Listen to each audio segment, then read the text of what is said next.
बड़ा इंटरेस्टिंग होगा ये नंबर गेम जी। एक बात तो तय है कि जीतेगा वो जिसने 1,10,000 से ऊपर वोट लिए होंगे। अंदाजन लग रहा है जी। कि अगर देखें 4,62,000 वोट है टोटल, जी। तो आप अगर 45 to 50% वोट भी कास्ट हो जी। तो वो 2 लाख जाकर बनेगा 32,000 31,000 के हिसाब से।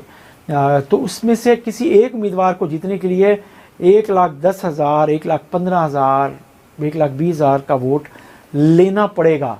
तो इसका मतलब ये है कि क्या ज़ैन कुरैशी साहब और मखदूम साहब महर बानों के लिए और इमरान खान साहब उन्होंने इस फिगर को ले लिया है, टारगेट अचीव कर लिया है, और क्या जो दोनों पार्टियों ने मिलकर 1,32 वोट लिया था क्या उसको मेंटेन करेंगी अली मूसा गिलानी का वोट। तो ये बड़ा दिलचस्प होगा।